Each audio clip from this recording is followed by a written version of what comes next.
Thank you, Miss Ali Fredeen. Fredeen, did I say it correct? Fredeen. Fredeen. Awesome. Thank you so much. Welcome to Heroic Hospitality. I've been wanting to have you on the show for quite some time now. And you just have an amazing story. We have a little bit of some overlap, which is freaking awesome.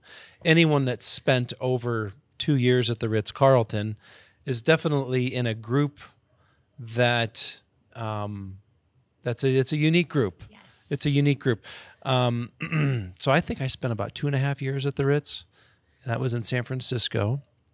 The Ritz-Carlton in San Francisco, I was the maitre d', and it was our global training ground for fine dining. So it was like a very unique environment. What Ritz-Carlton were you at? I was at the Ritz-Carlton Denver and Bachelor Gulch. And by the way, thank you for having me. This is very cool. I've never been on a podcast, so happy to be here. Love that. And to your point, I mean, anyone that's even spent a year at the Ritz-Carlton, kind of, some may say we've drinking the Kool-Aid, right? Oh, yeah. But it's the real deal. And I've been to the Ritz-Carlton San Francisco. It's a beautiful property, and I can't imagine a better place for that sort of training and to really get that fine dining under your belt than a property like that. But I was part of the pre-opening team at the Denver Ritz-Carlton in 2007, and we opened in January 2008. And then I was there for 10 years, which is like dinosaur years for a hotel. Where's Bachelor Gulch? So Bachelor Gulch is in Avon, technically, but many people think of it as Beaver Creek, Colorado, right? So up in the mountains. And it was the most amazing 10 years, truly, of my professional career. And having 2 of those 10 years supporting both properties, right? You get that city property and that mountain property or resort, as we would call it, under your belt, and could not have been a more night and day experience, from the physical property to F&B amenities to the actual guests. But the company, and at our core, right, working for that company, that transition was seamless, because no matter which Ritz-Carlton you go to in the world, the standards and that right credo card, the culture is the same, and it stays with you, and it is still with me. And I, again, drinking the Kool-Aid probably, but I truly feel that there's so many learnings and just that experience that you didn't necessarily know how much you were learning every day that I've taken with me, and it helps me make decisions. If I find myself in a jam, it's like, okay, how do I get back to that mindset? And it truly sets you up for success as an individual, as a professional, and that training. It really does. And so there's a lot of learnings that I've carried with me till today. You know, the interesting thing about the Ritz is, like, you don't know you're being educated as you go. It's like it's a job. Right. It's a job until it's not a job, you know? And what they offer is so unique, and the amount of time and energy they spent in development, there's a reason why they're the best in the world. And so thanks for being on the show today. But the Ritz-Carlton is our past, helping guide our future, right? And so when you were looking for, and you're on the show today to talk about the Stanley Marketplace and a little bit about what Stanley is, what it has to offer, and its involvement with the community. Super, super important to that neck of the woods in Denver. And why don't you just tell me just a little bit about what is Stanley and what was, let's start with what was Stanley, because it's got such a cool story. And this is the Stanley Marketplace right outside of Denver, Colorado. Yes. So Stanley Marketplace is on the Denver-Aurora border in Aurora. It's in the northwest corner. Our property line actually is the divider between Denver and Aurora. A lot of people don't know that. So we're bordered by the Central Park neighborhood, formerly known as Stapleton. And Stanley Aviation was the building, the physical property was built in 1954, and it was a aviation manufacturing plant. And the namesake, Bob Stanley, or Robert Stanley, but he was from Buffalo, New York. He was an aviation pioneer, and he moved out to a more sunny pastures here in Colorado to start his business. And Stanley Aviation was born in 1954, as I mentioned. And their sort of claim to fame was manufacturing and really perfecting the jet ejection seat for military aircraft.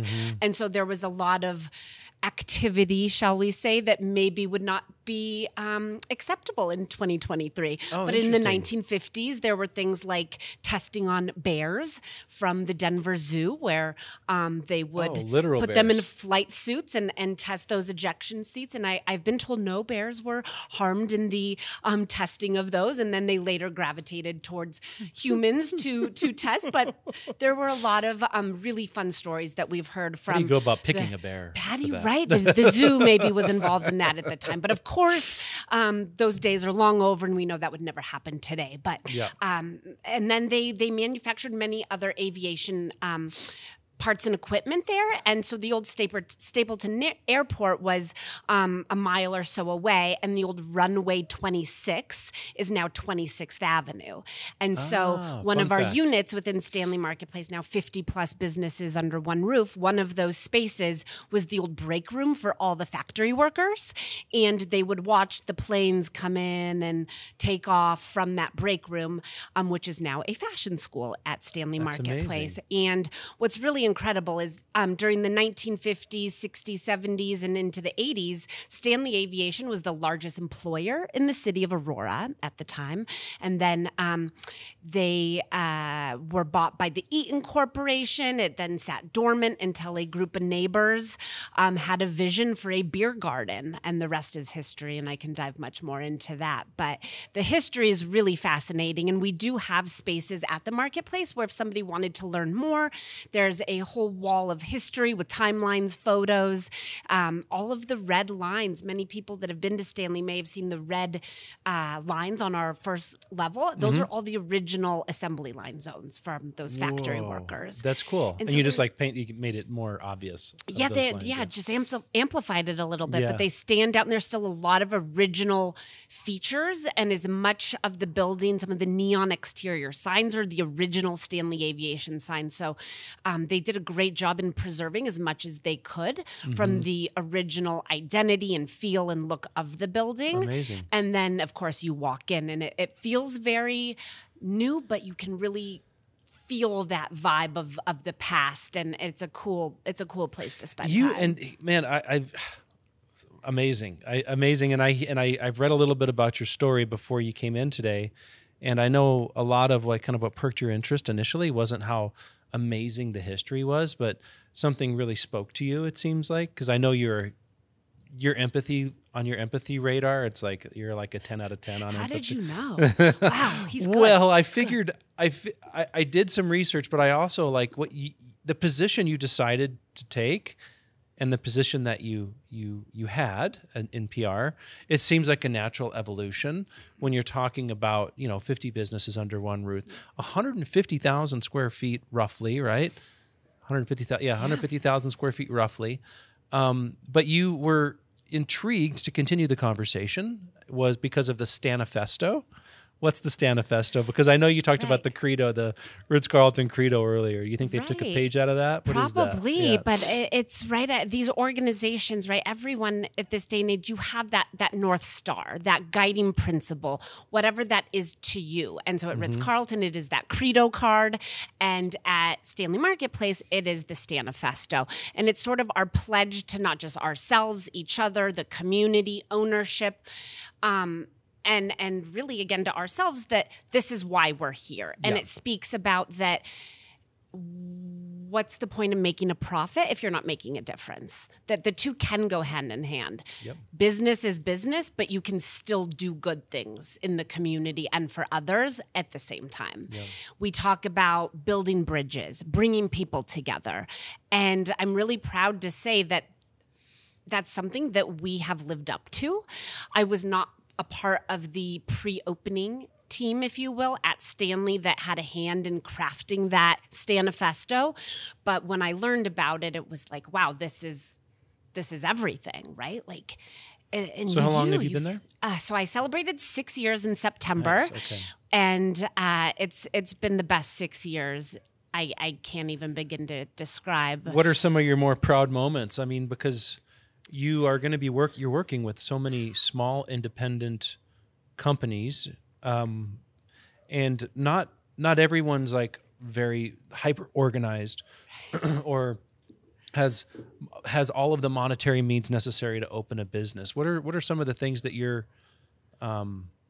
proud of, in the last 6 years, and how you've built these bridges specifically? I mean, there's a lot now looking back, my brain is going 100 directions with so many things that I really am proud of. But one thing that stands out is how we got through COVID-19 and the pandemic. Okay. None of us had been through that.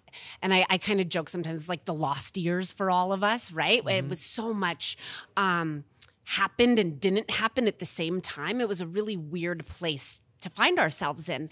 And especially managing all those businesses with all those, a lot of emotion. A lot of emotion, a lot of uncertainty. Mm-hmm. And what we call ourselves Stanley family. So we get together once a month. We have meetings and we share the latest and greatest news and information and policy updates and all the things. And it never felt more like Stanley family, and that statement was real during that time. Mm-hmm.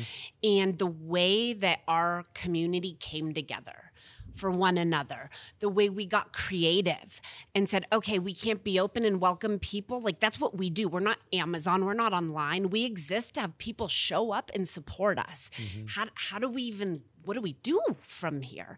And so what did you do? So what did we do? We got together and we, as family, as that Stanifesto, we band together. We got to build bridges. We got to really dig deep and find out how do we get through this? And so we ended up at the very beginning, we could not have anyone in the marketplace, right? Businesses were closed and you had to basically mask up and get something to go or have it delivered, but you couldn't go in anywhere. And that was against everything we knew how to be. And so we set up I want to say one of the weekends was Easter, followed by Mother's Day. And on both of those holidays, we got all of our retailers together and they set up their own almost like pop-up shops in our parking lot, but of course very spaced out, and people could drive up. And because you couldn't physically touch and shop, right, because that was against everything we were behaviorally dealing with at the moment, we packaged different price point goodies and said, okay, here's a $20 bag, a $40 bag, a $60 bag.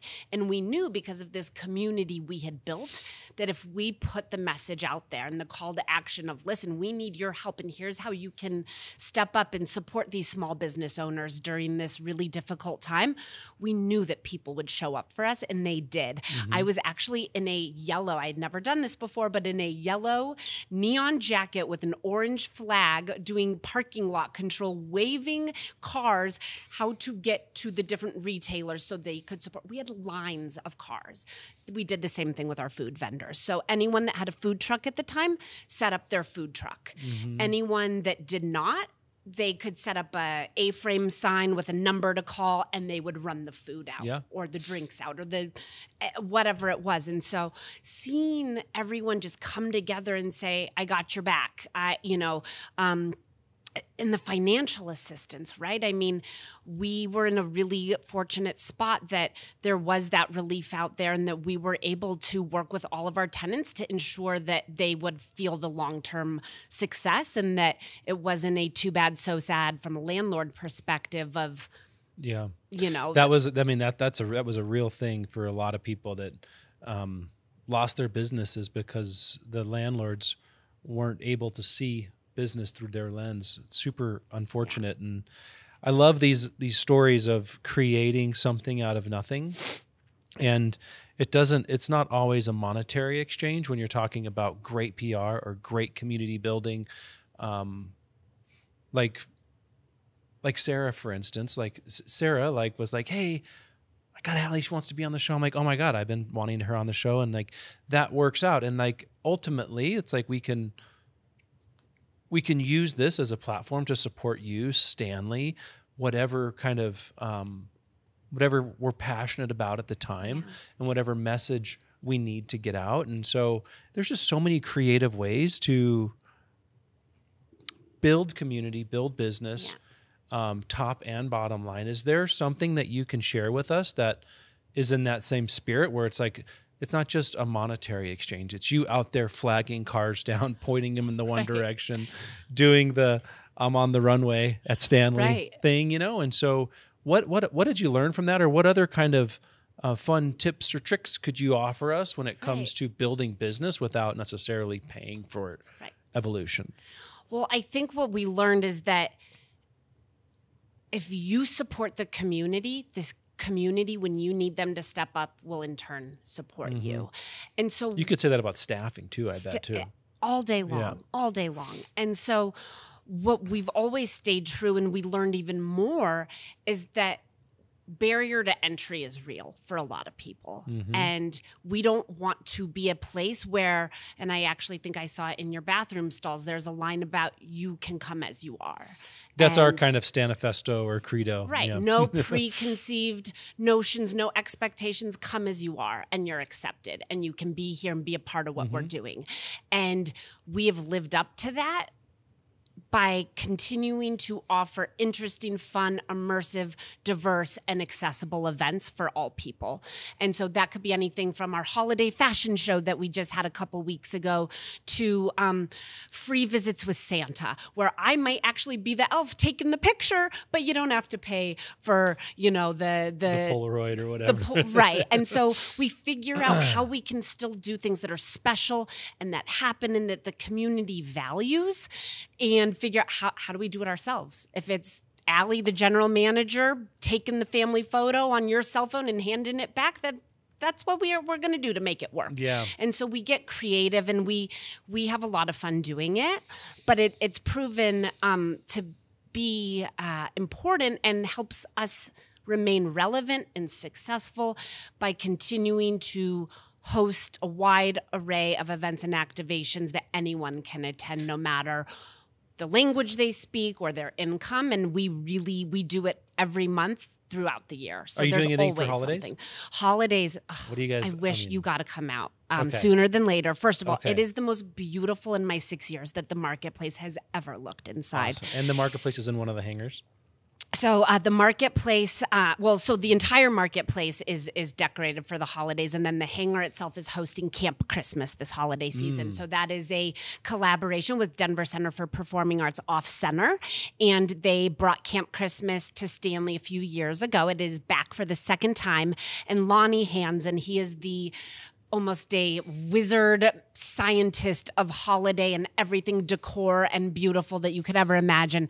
He is the brainchild behind Camp Christmas and decorated the entire interior of Stanley this holiday season. So it is stunning. We have a bulb tree that is all kinds of different light bulbs that he erected last Friday. It's like 10 feet tall right when you walk in our southeast entrance. It's amazing. But we have Santas, we have Hispanic Santa, right? If you're a Spanish-speaking individual, this Saturday you can meet with our, Hispanic Santa. How do you say "sit on my lap" in Spanish? No hable español. I do this. One of my goals is to speak more Spanish and get a little bit better at that. But we have so much happening, right? Our giving tree, man, that's one of our most beautiful traditions is you can choose a gift tag for somebody in need in our community that has put out what their wish is this holiday season. So it could be a T-shirt or a new skateboard, but you could have a chance to make a difference for that person this holiday season. And so it's something every year we have to call the organizations we partner with and say, we're out of tags again, we're out of tags, because people just want to support and come, and they know that Stanley is the place that if they're looking to give back, that they can do that with us. And it may not be monetary, right? They may say, I may not be able to give this year, but I have some old boots and shoes that someone might need as a part of our clothing drive. So there's so many ways to be involved and give, and then also to enjoy the other activations that we have, like Camp Christmas. If you have not been, it is a ball. I was. This is your second. So I was there the only one time it was, and it's almost like you wait in line and you walk through a maze of amazing holiday cheer, and everywhere you look, and even like on the ground and above, like it's everywhere. It is literally immersive experience. It is. And the beauty though is last year it was in Lakewood, that if you went to the original Camp Christmas at Stanley, or you went to the experience in Lakewood, they're all different. So don't think that this Camp Christmas is going to be like all the others, because it's not. I think it is the best yet. It is a ticketed experience. They are selling day of tickets as well. So fret not if you're looking to go any day except Monday. They typically do have day of tickets available. Nice. Great. Now, you just explained a lot of things, like thinking about like the business model of Stanley and how it supports these smaller businesses, and the bulb tree, for instance. It's like, you know, when you're a tenant at Stanley, and there's almost 50 of them, or right around just 50. Over 50. It's amazing. I mean, and these are like small businesses, anywhere from probably 5 people to 25 people, from anywhere from restaurants to trinket shops, whatever it may be. I know there's a liquor store in there too. What does that relationship look like if you're an owner? Like, why would, if I have a bar in Denver, not like a Beacon bar, but like call it a dive bar, call it a bar with intention, or whatever it may be. What would make me want to explore that opportunity and what that relationship? I'm more interested about the relationship, what that looks like, because I obviously know that there's a rent and then there's some triple nets. But like, what does that relationship look like with you and the vendors? It's a great question, and so I'm there every day, and being the general manager, I'm also, for lack of a better word, can be seen as the landlord figure. Of course. With leasing and rent, but we're also, we wear so many hats. But why would somebody choose to be at Stanley, and what does that look like when these opportunities come up?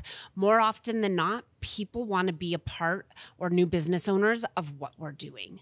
They see the value in our community, and they see the value in, well, I could go anywhere, but why would I choose Stanley Marketplace? Sure. Because we're doing something special, and we are building a really fantastic community, and there's just a lot of benefits that I think those individuals receive when they're in a marketplace full of other like-minded entrepreneurs that feel supported by being an entrepreneur, that small business can thrive here, that there's support, that your landlord just doesn't reach out once a month with a rent statement or asking for your check, that they're there every day and they're ingrained in events and happenings and customer service and taking pictures with Santa, right? This is not your traditional center. It's not your traditional model at all. And I think the word's kind of gotten out amongst entrepreneurs and small business owners that like, that's the place to be. And they do it differently over there. And point being, right, I want to say something like 60% of our tenants are original through a pandemic. That's incredible. That's cool. Congratulations on that. Thank you. That's, wow, that's... How do you measure success when it comes to that relationship? So a few ways. I mean, occupancy, right? We like to see very little to no vacancy. We like to see incredibly strong and consistent sales. And of course, re-signing a lease, and even longer. So the biggest compliment is when somebody first signs up and they say, I'll do, a 5-year with maybe some options to renew. And then they say, well, I had a 5-year in my lease, but can I extend for 10? There's no bigger compliment than people wanting to stay even longer than they originally committed, because they see the big picture. They see how we do things and what they signed up for. And I will say that in every lease, the Stanifesto is a page that you sign off on, that you agree to that, you believe in it, you support it. And if somebody's not on board to do the community building and free events, and for instance, every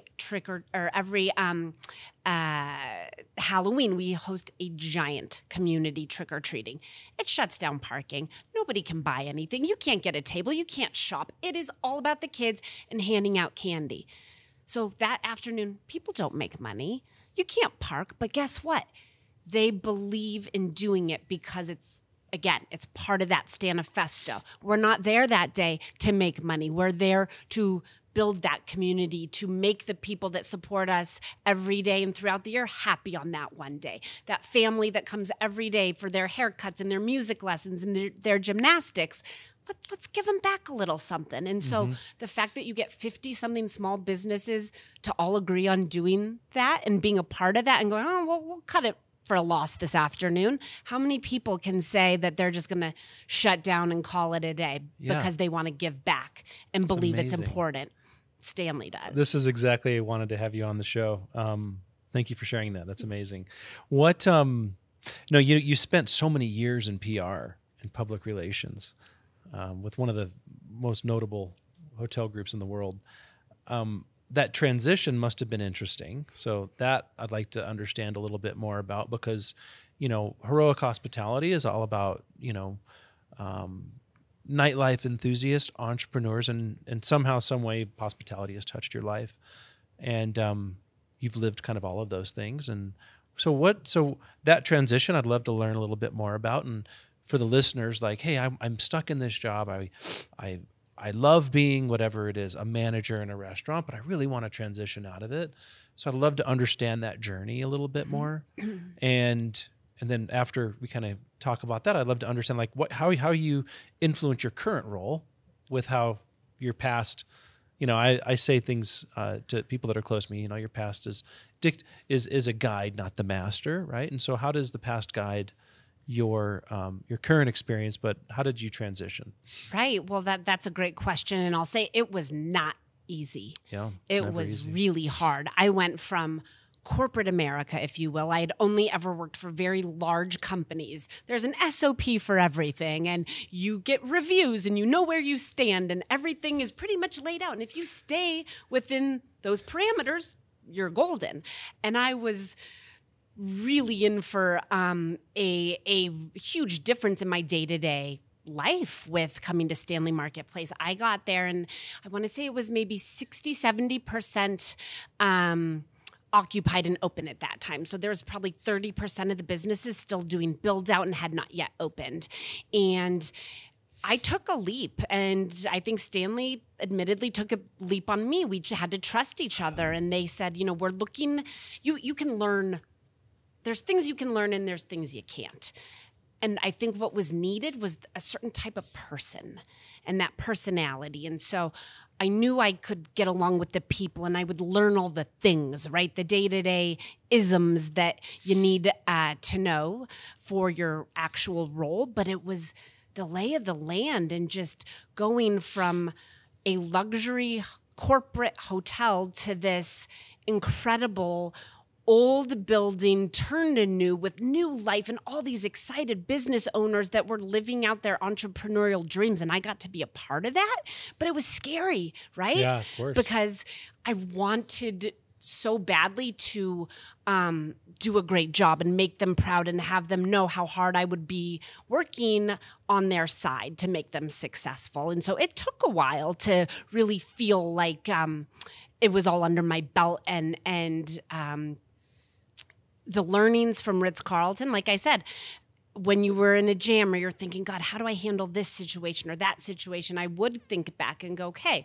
if I was still at the hotel, like, what would that process look like, and how would I think through that? And so that has certainly helped. And I will say that it's been an incredible 6 years, and now I can't imagine being anywhere else. I can't imagine working any other way than sort of this Wild West. We figure it out as we go, and we're very fluid, and we have to be because the world is, and things are just evolving and shifting and changing at such a rapid pace, and we have to keep up with that. And so it was definitely a difficult adjustment, but it was the best thing that I ever did. And I think it forced me to step outside that comfort zone. And that's what I would tell anyone is, the reason why I really was looking for a new opportunity is I knew that I was too comfortable. Mm-hmm. And I was the master of my domain, but it was no longer fulfilling me. And what kept happening is I would run into people, right? I was there a long time. I knew a lot of folks. And I would run into people, and they'd go, oh, are you still there? Or, oh, are you still at the Ritz-Carlton? Oh, you're still there. And the word still. I was like, oh, my gosh. I'm going to be, the old maid with the cat still driving in down 18th and Curtis every day for the next 30 years, because this has already been the last 10 years. Right. And so no one likes to know what they're doing and feel comfortable and proficient in what they do than me. So it was scary to leave everything I mastered and everything I knew to go all into your SOPs. The unknown. Yeah. All my SOPs gone. But we've built our own, right? And that's the beauty, is just spending the time there and being amongst our visitors and getting to know our tenants over the years and our ownership and just that community.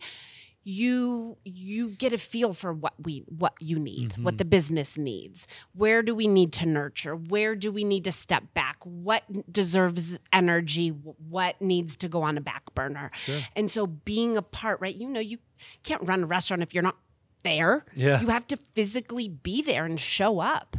And so it's been incredibly fulfilling. Sounds like you were listening to the signs, and I think that's important. That comes with maturity, obviously, but that's not obvious. But it does when you start paying attention and understanding that word "still" bothers you in a way that shook you so much you wanted to not be still anymore, right? And I think that, if I can just kind of distill that, like, it's so important to pay attention to the signs. And in this case, the sign was either your friends or colleagues or strangers. You're still at the Ritz-Carlton. So I think if someone's looking for a transition, they should find what's speaking to them and why they think they should leave, as opposed to like, I just don't want a night job anymore. It's like, not only do I not want a night job, I want to influence people in a different way. Right. Or,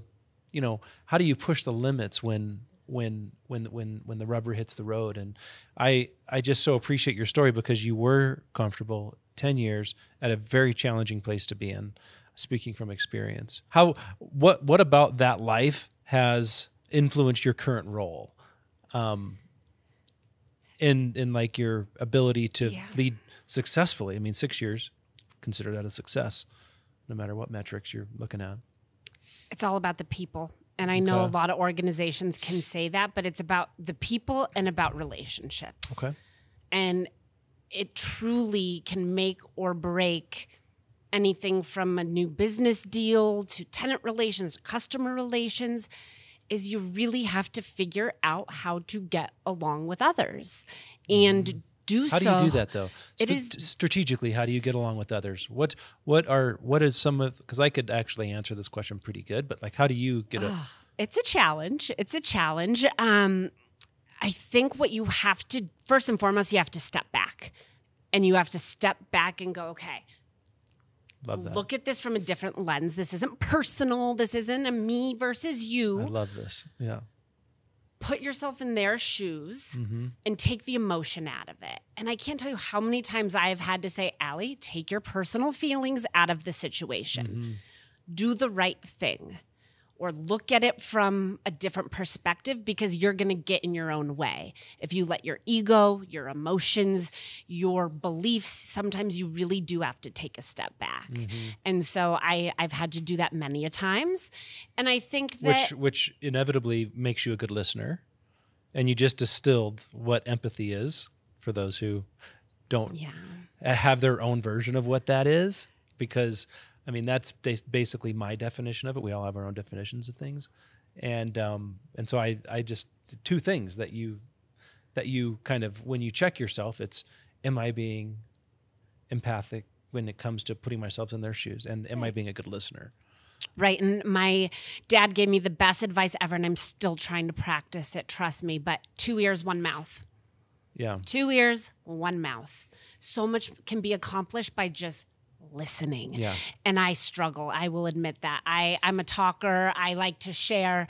And it's really hard sometimes to just sit back and listen. But 99% of the time, if someone has a problem or there's a grievance or there's an issue, most of the time they want to be heard. And they're willing to forgive why it happened or what happened, as long as they feel heard and assured that, okay, I was listened to, and you're taking my issue seriously, and you're not just listening, but you're hearing me.